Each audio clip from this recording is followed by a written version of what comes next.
Jai Radhe Shyam, Jai Radhe Shyam, Jai Radhe Shyam, Jai Sri Vrindavan Dham. Today's Ekadasi of Purushottam Mas, and the sky is reverberating with all kinds of mantras and Bhagavad readings and kirtans. I'm sure that the Parikrama Marg is full of people sloshing through puddles of water.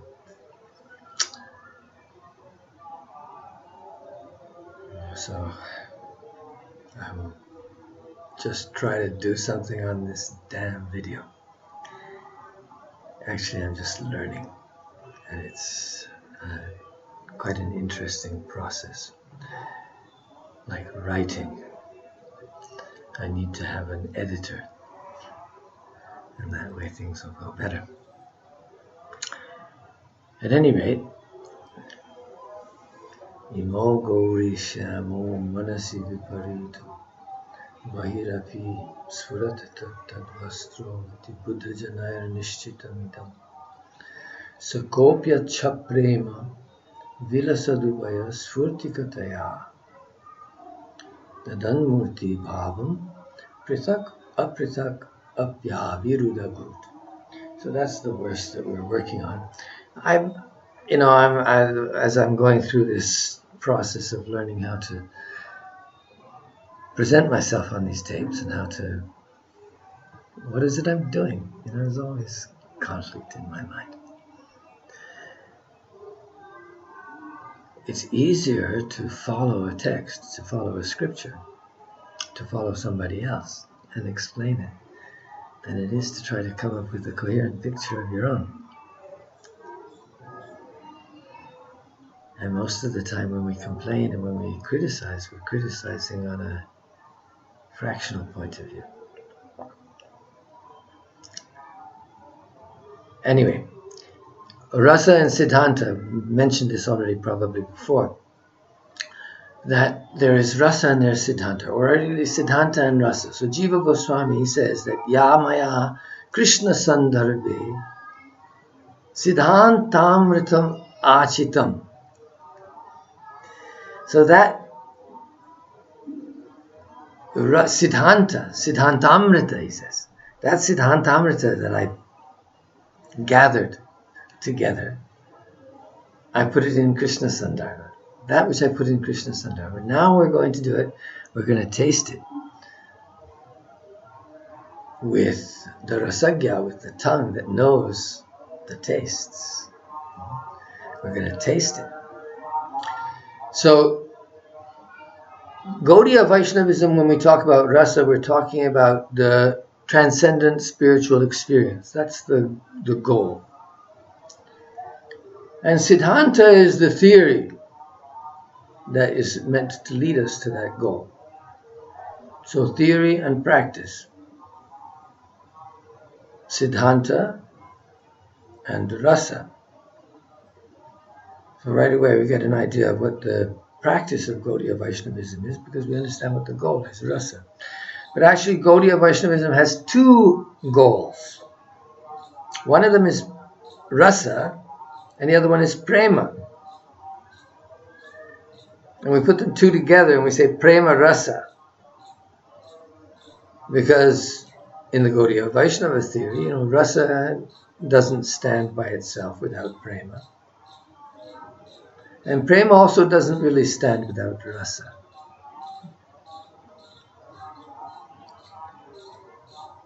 So this verse that Jiva Goswami is presenting has both the theory and rasa in it. Even what I just said contains many problems and questions that could arise. But when we give a talk like this, we have to let somebody else come up with the questions, and we'll deal with them separately. For the time being, let's just try to push through. Imo Gauri Shyamu. So we're talking about Radha and Krishna here. And what we're saying is that this is a symbolic interpretation. And that's going to be important for us. And when I say, like in Krishna Sandarbha starts with Krishna Stu Bhagavan Swayam. So this is what is so important in Krishna Sandarbha. The whole first third of the book takes up. It's just getting to the point of saying Krishna Stu Bhagavan Swayam. Now, if I say Krishna Stu Bhagavan Swayam, Krishna is, as we used to say, the Supreme Personality of God. So now, Supreme Personality of Godhead, we have this compound phrase that sounds very impressive, and it's a little difficult to fathom for most people because they don't think of Godhead as having many persons. But in fact, in the Vaishnava conception and in the Hindu conception, but in particular the Vaishnava conception, we have God having multiple forms. There are 10 avatars, but 10 avatars, he says that there's the waves in there are as many as the waves that are coming in the ocean, the waves that just keep coming and keep coming and keep coming. There's no end to them. So there's no end to the forms of Bhagavan as he appears in the material world. In the Bhagavatam right away, we have how many? 26. So we have 10 avatars, 26 avatars, 33 million devatas, and then there's all kinds of taxonomies of the devatas, who's higher and who's lower, and who's got 50 qualities, who's got 55, who's got 60, and so on. What does it mean?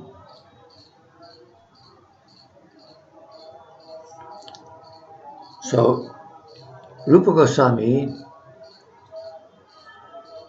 had a brilliant insight, and it's in the Bhakti Rasamrita Sindhu, and he says there, Siddhantatas tvabhedepi Srisha Krishna Swarupayoho Rasenodkrishyate Krishna Rupam Esha Rasa Stiti.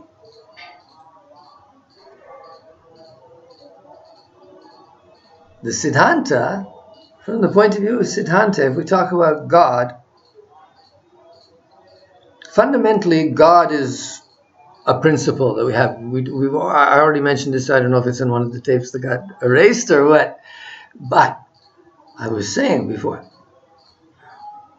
that we have the general and we have the particular. Religion, God himself is the general. Krishna is the particular. God as the most general is Brahman, because the only way that you can have something that's absolutely common to everybody is if it is nothing. As soon as you give it any kind of attribute, it immediately differentiates itself, and so then once it's differentiated, then it ceases to be universal, because the universal is only something that can apply everywhere, and that the only thing that applies everywhere is negativity, the not.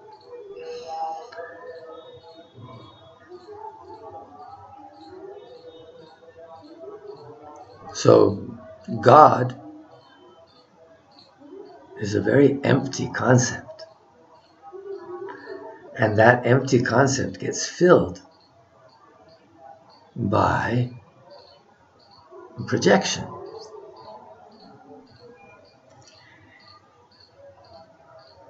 That doesn't negate the concept of God. But in the Gita and everywhere else, this is very clearly stated.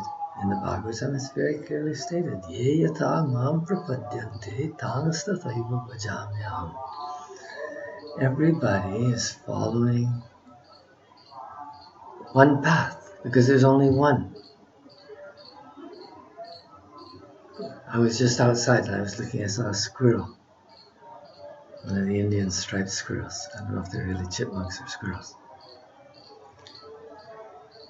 But there, that sense of common participation in the one reality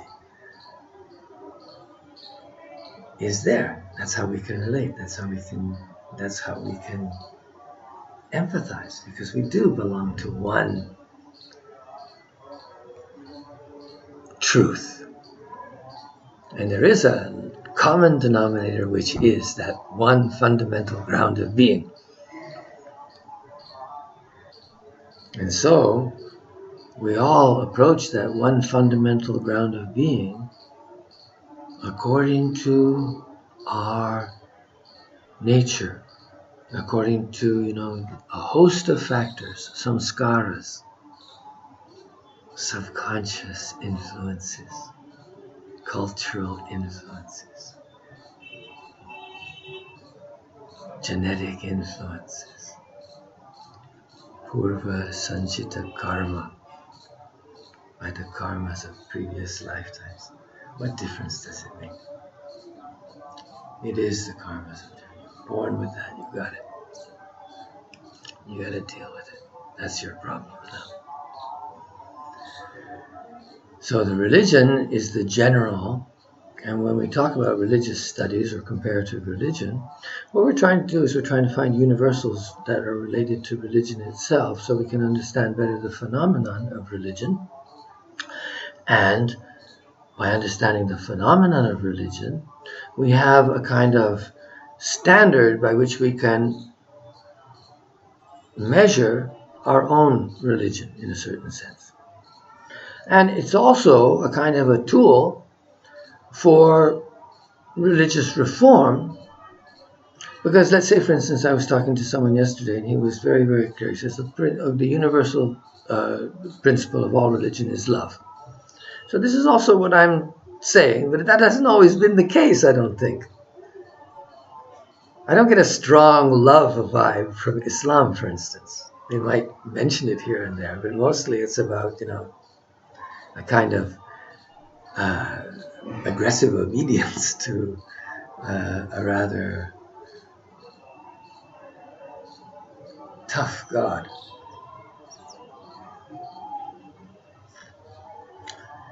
So, but still, even within those circumstances, it's arguable, we can say, through the process of comparative religion, to see what the social and personal and psychological functions of a particular religion are. And it's very easy to write them off in different ways, but quite often we just think that that's a pretty stupid way of trying to accomplish that goal, or it becomes counterproductive. For instance, in the case of Islam, you can't really impose one cultural identity on the whole world, and that's really what they're trying to do. So you have to impose this one Arabic cultural identity, and then everything will be okay. And of course, the truth belies that, because everywhere you have Islam, for whatever reasons, good, bad, or indifferent, from their purva sanchita karma, they seem to be having a lot of problems with their friends and neighbors and brothers and sisters.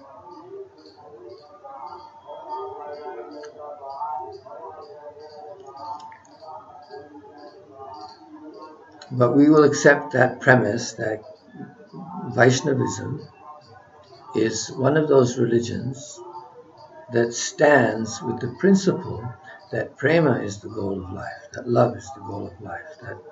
And now, when we say that love is the goal of life, that means that now we are going to engage in a process of analysis that examines our premise. The premise is Gaudiya Vaishnavism results in prema. So now, first of all, let's define our term. What is prema?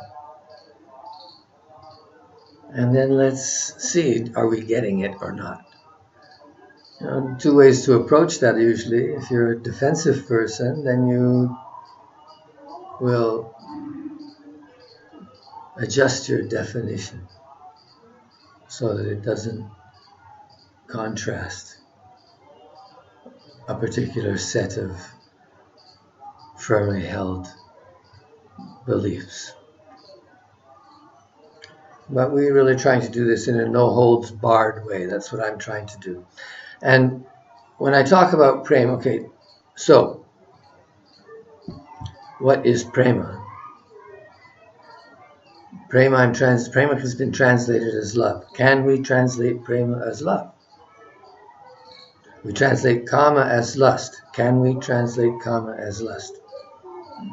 And quite often those words are interchanged in Sanskrit. Kama is sometimes used to mean love. And prema is sometimes used to mean kama, just like in English. There's a certain ambiguity. And in English we talk about different kinds of love. Eros, agape, caritas, and so on.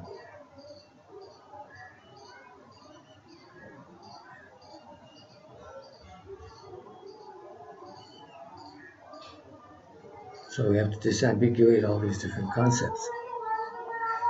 But what we start with, because we're following a tradition, so we have to start, before we analyze our tradition from outside, we have to analyze it from inside.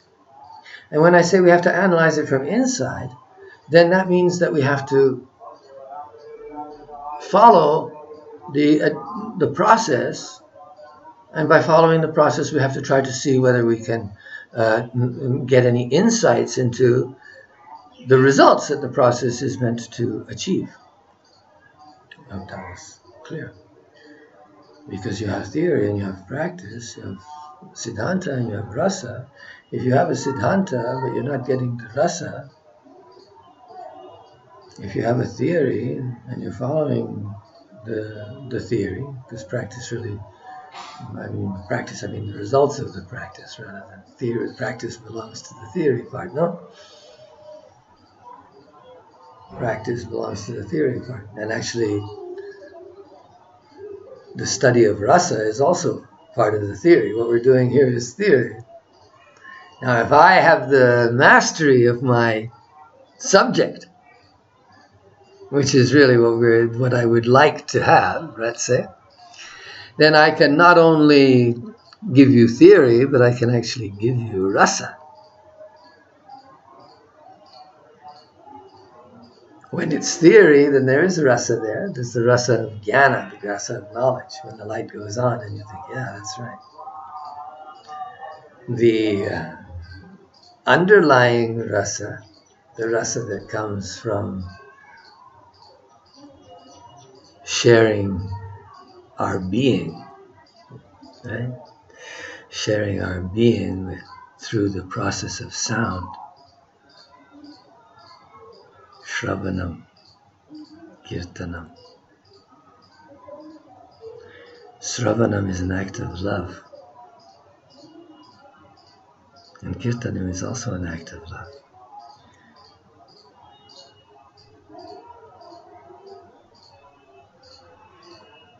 So when that connection is made of Shravanam and Kirtanam,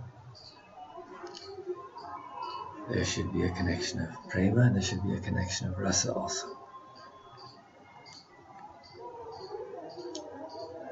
But of course, rasa really means story. Rasa means story, and we'll come to that because that's very important to understand.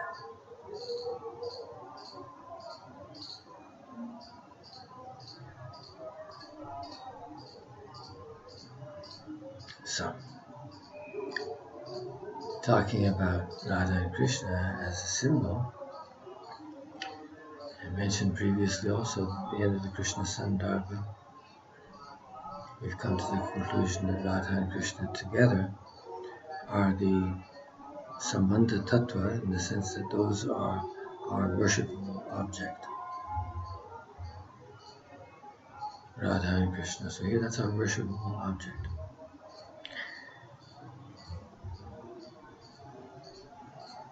Another question, right? What is God? We talk about what is religion.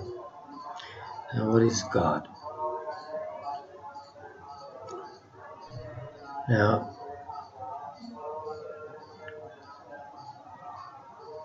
this is connected now to what we're talking about. What I've been saying is that Krishna stu Bhagavan Swayam, and then the multiple faces of God in Hinduism and in Vaishnavism. So to put Krishna as standing above them all is not just simply a kind of a sectarian statement. That it wouldn't make any sense anyway to have a sectarian statement within one school of thought. Like Vaishnavas, it's all Vishnu.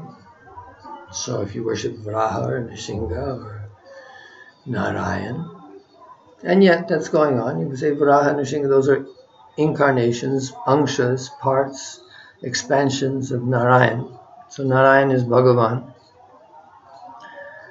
But the highest Bhagavan, that's Krishna, and it's Krishna with Radha. So that's just a sectarian statement, right? We're going to worship Radha and Krishna, and we explain why. So Rasenot Krishyate Krishna, Rupamesha Rasastiti. From the point of view of God, being God, there is a similarity between Narayan and Krishna. They're actually one and the same entity. What's the difference? That one entity that you are worshipping is your particular projection. Your particular projection. Why? Because God responds to your projection. He says so himself. He says that I respond to my devotees. I take on the form that they worship. I appear to them as they want me. Shrutekshita pato nanunatha pungsang. Tvam bhakti yoga paribhavita hritsaroja ase shrutekshita pato nanunatha pungsang. Yad yaddhya tamurugaya vibhavayanti tad tad vapuh pranayase sadanugrahaya. That is the tattva here. And it's an important tattva. In other words, what we're saying is saying that God has multiple forms, but everybody's worshipping God according to a particular conception. And now the Chaitanya Charitamrita and it becomes very, very clear about this. Why there's a difference. Rasenot Krishyate Krishna. Why is it Rasenot Krishyate Krishna? Why? Why does Krishna have more rasa in him than Narayan? So the answer in Chaitanya Charitamrita is a Saba Jagat More Kore Vidhi Bhakti Aishwarya Shitil Prema Nahi Mora Prita. That the whole world is worshipping God in Aishwarya Bhav.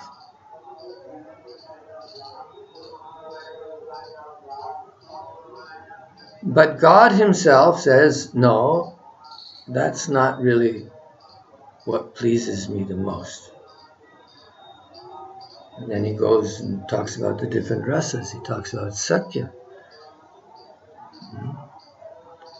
Sakha Shuddha Sakye Kore Skandha Arohan Tumi Kon Boro Lok Tumi Ami Shomo.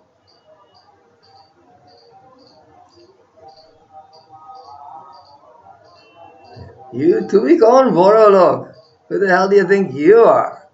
God?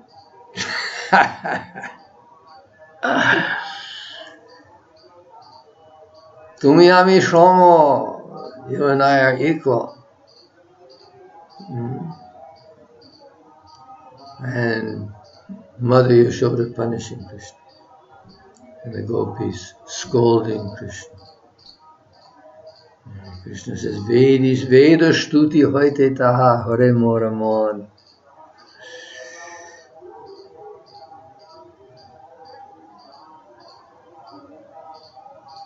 Priyamana kari karaye bhartsan Veda shtuti hoite taha hare moramon. Forgive me, my friends, I sometimes think Should have been a Bengali. But here we are. So, what's the difference? We have a hierarchy of prem. So rasa and prem are equated. The highest rasa is the highest prem. The greatest rasa is in the greatest love. So how do we measure love? So now Rupa Goswami is being very astute. And of course, I have to be quite honest with you. The thing is that people in the past, they had some good insights. And often in the modern age, we don't know the insights of the past. And so we think, oh, we've discovered something new. And it was already known in some other culture very well and already assimilated to that culture. So the idea in yoga and everything like that, yoga, bhakti yoga included, what is the basic principle of yoga and how does it become similar to bhakti yoga in terms of its vision of the world? So this is pre-scientific vision of the world, or let's say, pre-scientific vision of the world. But a pre-scientific vision of the world doesn't mean a false understanding of the world. No, not necessarily at all. Why should the discoveries of the introspective psyche necessarily be wrong, even if they are different from the discoveries of modern science? For instance, the chakra system. When I was doing Yoga Tarangini, it became quite clear to me, that you have it's like those pictures of the brain that they show you sometimes in anatomy books. You have a picture of the brain and it shows you where each particular function, emotion and so on, exists within the brain, where the motor functions are and so on. Sometimes they do that in a human form. They show that the whole body is present there in the brain, but it's distorted because only a tiny part of the brain, let's say, is working on the feet and the toes, but a lot of the brain is working on the sex, right? So you have this different portionizing of the brain according to the human form. But what you get is a picture of a distorted little homunculus that becomes the brain. So in a sense, when we do the introspection of the body, that we come up with something very more similar to that than we do of the actual human body as it's dissected and photographed and analyzed to the minutest detail.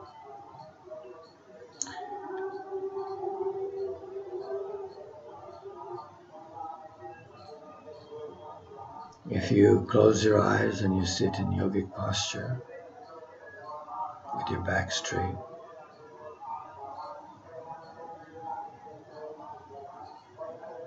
and you quieten your breathing by applying your mind to the breath,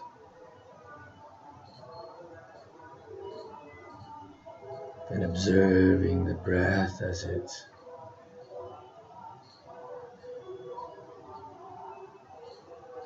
inhales and exhales, without any jerks, without any pauses, an even flow, exhaling and inhaling.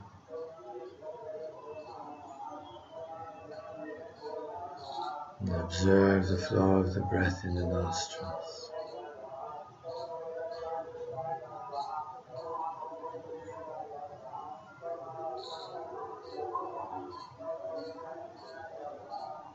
Now observe your body. Observe the energies in your body.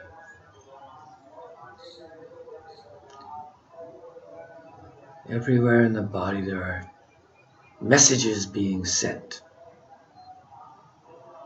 There are messages being sent from each joint. Or in some places there are pains, in some places there are pleasures. And you adjust your seating posture.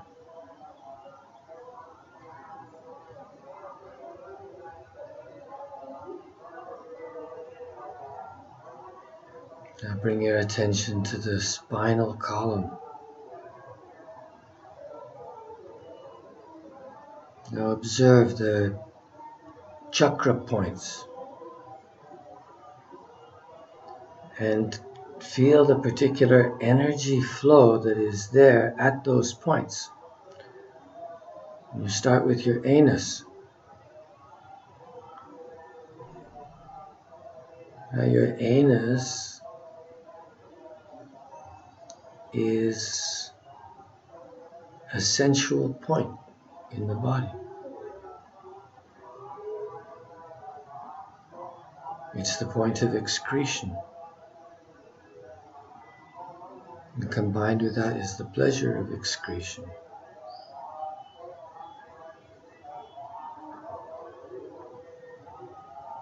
And that's the mula.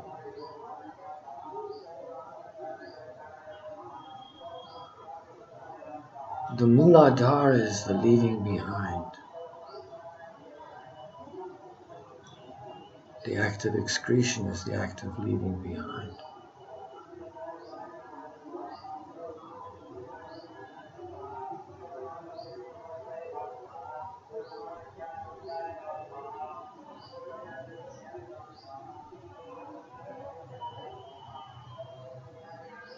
And the next is the swadhisthana.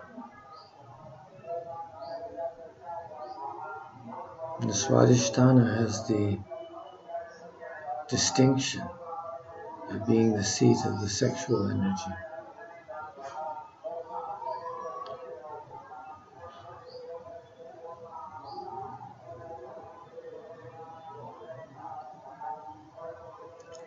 In between those 2 points, the swadhisthana, which is right at the root of the genital, and the muladhara is the yonisthana.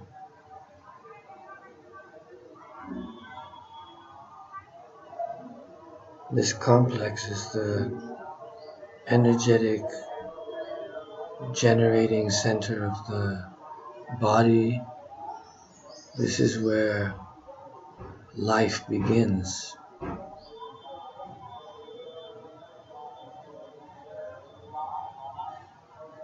Now that energy, the sexual energy, the libido, has an external motion and an internal one. The external motion, of course, is the culmination of the sexual act in orgasm.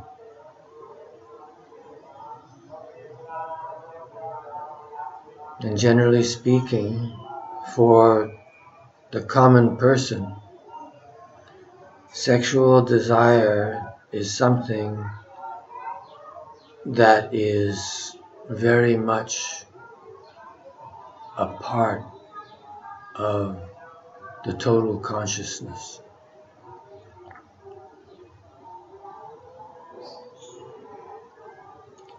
And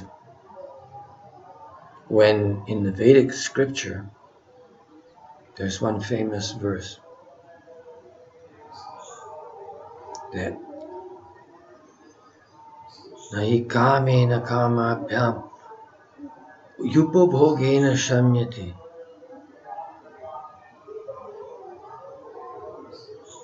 Natu kamena kamanam yupabhogena shamyati. Havisha Krishna Vartmaiva Bhuya Eva Vivardate. This is one of the This is Hindu wisdom. This has pervaded the society.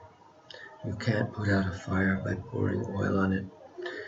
It just makes it flare up. And it's the same thing with desire and fulfilling desire. The more you fulfill desire, the more the desire increases. Now, in the case of sexuality, if you see the fulfillment of sexuality in the external function, a physical act, in the act of physically discharging semen in the case of a man, or discharging the fluids and tensions that are present in the female body. If that's the goal, then that will be the process by which the fire increases, because the flames are going out. Now, the yogic system is that one sublimates that energy. Now, when Freud talks about sublimation of sexual energy, he's seeing this as a problem, because most people do not have yogic discipline. And because they don't have that yogic discipline, therefore, sublimation of sexuality, of which there is already a considerable portion, but that sublimation of sexual energy will not become a conscious process. In other words, they don't believe in brahmacharya. They don't believe in retaining the semen.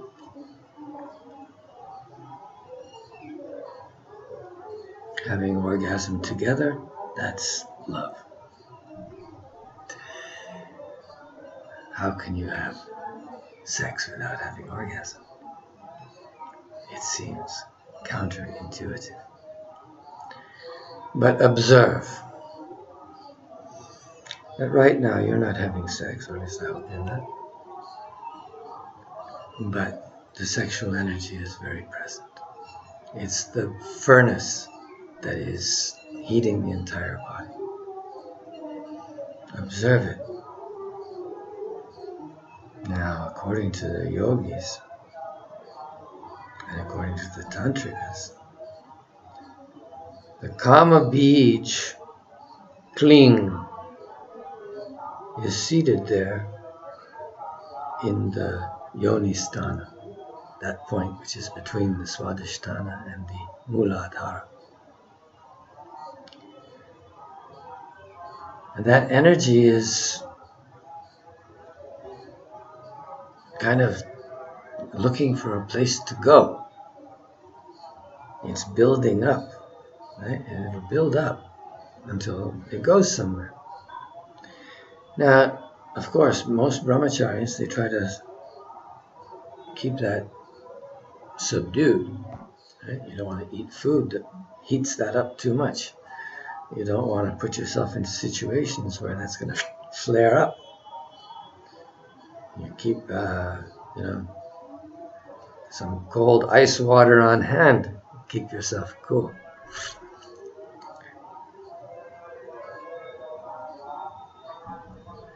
When you sit in Siddhasana, your heel digs into the yoni sthana. Your other foot comes up for a man, to the top of the pubic region. So you have the two heels in the male, but in the female also. You have the two heels clamping down from either side on the sex organ. So that right away keeps it subdued. But at the same time, the heel in the yoni sthana is stimulating the sexual energy. The other heel is holding that energy in. So the energy is being stimulated, but it's being stimulated inwardly towards sublimation. So now if you sit in that proper posture, You bring your mind's attention to the Swadhisthana chakra. And you bring it to your center, to the Yoni Sthana.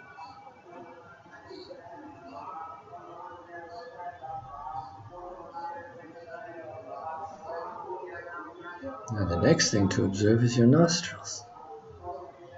And you should already have been observing your nostrils. As a matter of fact, you should always observe your nostrils. The nostrils are not just inhaling and exhaling. I hope I don't have to go back to the very basics of breathing. Abdominal breathing, nose breathing, not mouth breathing, not chest breathing. So you breathe through your nose. It is the most amazing therapeutic device. The yogis discovered the human body in ways that no one else did. They see the body from within. And that's what we're doing now, is we're looking at the body from within. Just look at the body from within. Now you're sitting in a proper posture, you're breathing properly, your mind is quiet.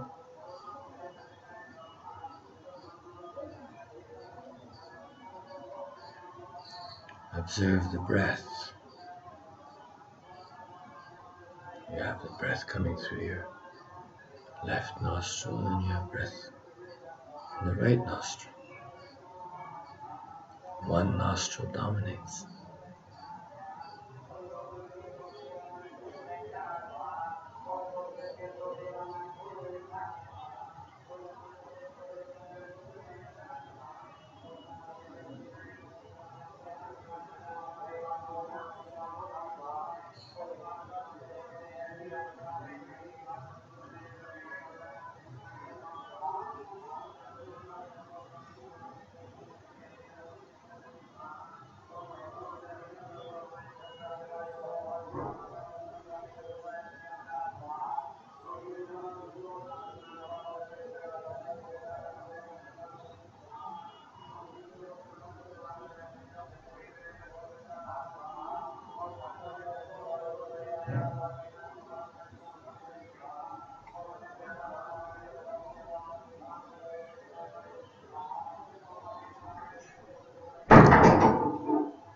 So a very important aspect of yoga, of course, is nadi shodhana, which means balancing the nostrils.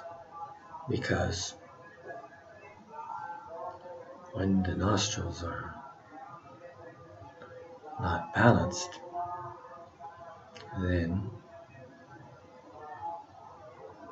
it is harder to remain single-mindedly focused on the goal.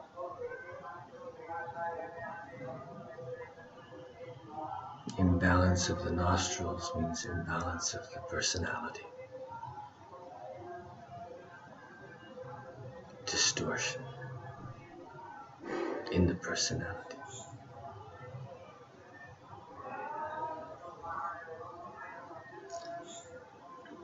At any rate, I went through this, and maybe in the future I'll do a whole video on that. The point is that Bhakti Yoga and Yoga accept the same basic system. The difference is that whereas the Hatha Yoga system and the Dhyana Yoga system, different varieties of yoga system that focus on the physical components of the practice. In other words, it's important to sit properly. It's important to breathe properly. It's important to eat properly. Yukta ahara viharasya, yukta cheshtasya karmasya, yukta swapnava bodhasya, yoga bhavati dukkha. These are relevant matters. But Bhakti Yoga is interested in another aspect, which is the functional, social, interrelational, psychological unconscious, symbolic stories that pertain to life, human life. And that's why it's so important that Krishna is human, that Krishna is Madhurya, that Krishna is not Aishwarya. And that is the linchpin of Sahajiyism, to know this. Sarvottam Krishnera Jateka Khela Sarvottama Naralila Narabapu Tahara Sharu Gopa Vesha Venukar Natabora Kishora Bor Naralila Hoy Anurup. It just takes one verse to screw up everything. Naralila Hoy Anurup. Krishna takes human form. Of all his pastimes, his human pastimes are the most wonderful, the most glorious.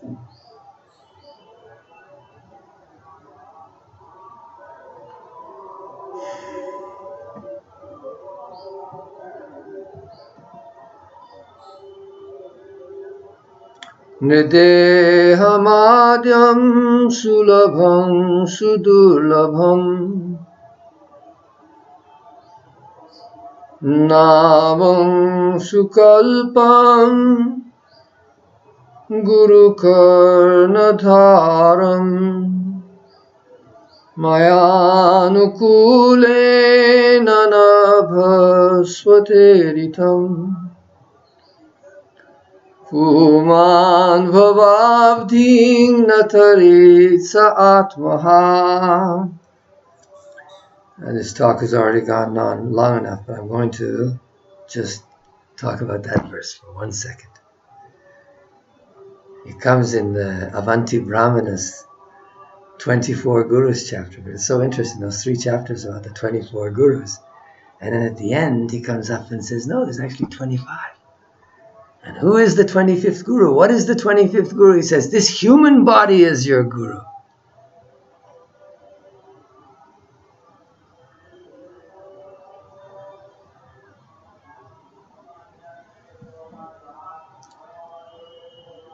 This human body is the Guru. That God himself, when he created Brahma, when he created the universe, he created all the different species, but he wasn't happy.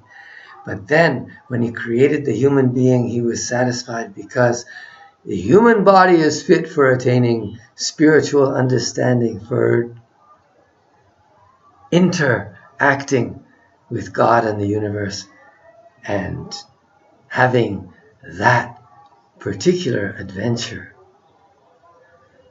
to enjoy that particular adventure of finding union with God and God's purpose.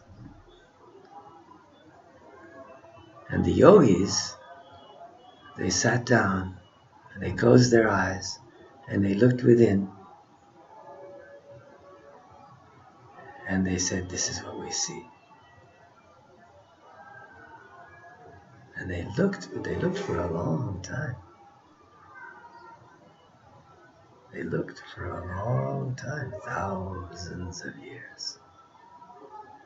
We shouldn't be so quick to dismiss it. And bhakti is a part of that. Because nideham adyam sulabham sudurlabham, yes, this human body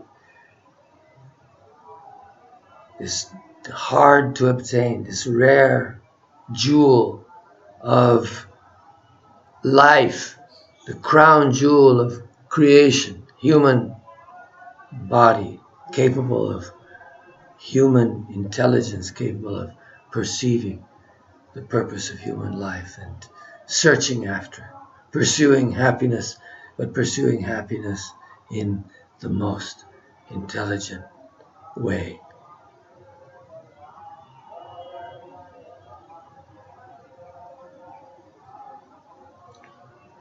Okay. I'm going to stop there today because this has been going on. How about that? I managed to get through. without having to stop one single time because of flies or alarms going off or people knocking on the door, or me becoming totally confused in some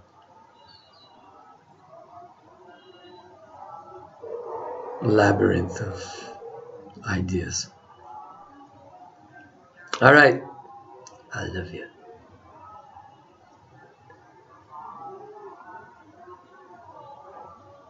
Om Purnamada Purnamidam Purnat Purnam Udachyate Purnasya Purnamadaya